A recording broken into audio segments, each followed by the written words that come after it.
Eh bien bonjour et bienvenue dans cette première vidéo dans laquelle on va parler du contrôle de la vue dans Blender. Alors oui, je commence par un sujet super basique, mais pour ceux qui sont vraiment débutants, je vous conseille de regarder la vidéo car je vais quand même vous montrer 2-3 astuces sympatoches. Commençons par l'orientation de la vue, mais avant ça, je vais charger un petit projet, n'importe lequel, histoire d'avoir quelque chose dans notre vue.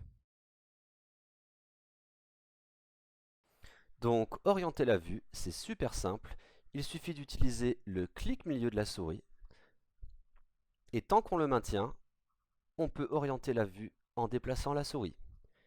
Si on sélectionne un objet, le centre de rotation de la vue sera le centre de l'objet sélectionné. Donc là, je tourne autour de la tête. Je peux tourner autour du socle. Et ici, autour du manche du Ghost Flyer. Étrangement, le fait de pouvoir orienter la vue autour d'un objet sélectionné est une option dans Blender. Donc premier conseil, rendez-vous dans Edit, Préférences, onglet Navigation et faites bien attention à ce que l'option Orbit Around Selection soit bien cochée. Ensuite, disons qu'on veuille travailler sur la main. Donc on peut tourner autour, mais la main est un peu coincée ici. Ce serait plus confortable de l'avoir au centre de la vue.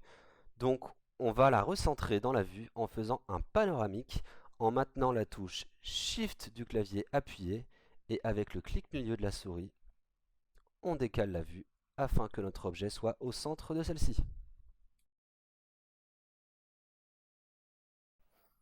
Dernier outil, le zoom. Et vous allez voir, c'est bien plus utile qu'on peut l'imaginer.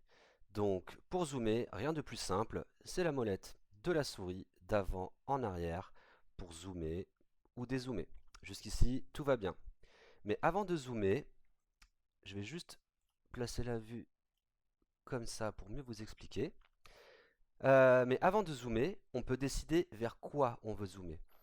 Pour ça, avant toute chose, on positionne notre curseur là où on veut zoomer. Par exemple, au-dessus de la tête, et lors du zoom, on se rapproche de la tête. Voyons maintenant comment zoomer et cadrer un objet en même temps. Ce n'est pas simple à expliquer, mais vous verrez, c'est plutôt intuitif quand on le fait par soi-même.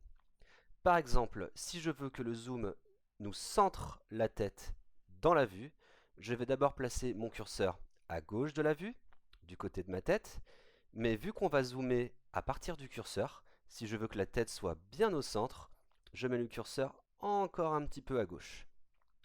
Et là, je zoome tout en cadrant ma tête. Vous verrez, ça viendra en pratiquant. Et pour dézoomer, c'est pareil, c'est un peu moins intuitif, mais ça marche aussi. Si je dézoome depuis le centre de la vue, la tête qui était au centre restera toujours au centre. Mais si, par exemple, je dézoome depuis le côté droit de la vue, je dézoome donc depuis la droite, et donc je décale le centre de la vue vers la gauche. Et inversement, si je dézoome depuis la gauche, je décale la vue vers la droite. De cette manière, en jouant avec de multiples dézoom-zoom, on peut se déplacer très rapidement dans la scène. Par exemple, depuis la tête au socle, du socle au Ghost Flyer, et du Ghost Flyer à la faucheuse, et ainsi de suite.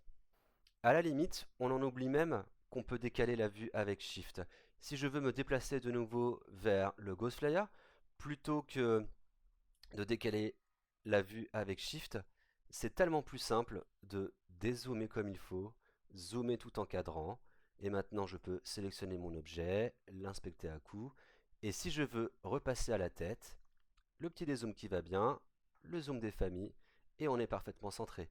Et à la rigueur, c'est uniquement maintenant qu'on peut utiliser la touche Shift pour affiner le cadrage en toute fin. Et bien sûr, ça aussi c'est une option. Donc retournons dans les préférences, et cette fois-ci, on fait bien attention à ce que la case Zoom to Mouse Position est bien cochée. Autre chose à propos du zoom, en, en utilisant la molette, euh, on a des incréments liés à, liés à la molette de la souris. Et ça dépend d'un réglage au niveau du système d'exploitation, donc on ne peut pas changer ça dans Blender. Et du coup, parfois, l'effet d'incrément est vraiment insupportable. Ça nous fait des sauts comme ça. Là, ici, j'utilise un seul incrément et je trouve que ça zoome bien trop. Alors, dans ce cas, on peut zoomer ou dézoomer d'une autre manière en utilisant la touche contrôle du clavier. On maintient et avec le clic milieu de la souris enfoncé qu'on maintient aussi, on peut zoomer et dézoomer. Et là, c'est tout smooth, tout en précision. Allez, une dernière astuce pour les débutants. Si vous voulez zoomer et cadrer la vue sur un objet en 2 clics, ou plutôt 2 actions, d'abord on sélectionne l'objet, par exemple le manche du Ghost Slayer, et on utilise la touche point ou supre du pavé numérique. Et hop, Blender nous a fait tout ça très rapidement. Et si on veut revenir à une vue globale avec tous nos objets dans la vue, on utilise la touche Home du clavier. Et voilà. Et c'est tout pour cette vidéo. J'espère que vous vous sentez déjà un peu plus à l'aise dans Blender et je vous dis à bientôt.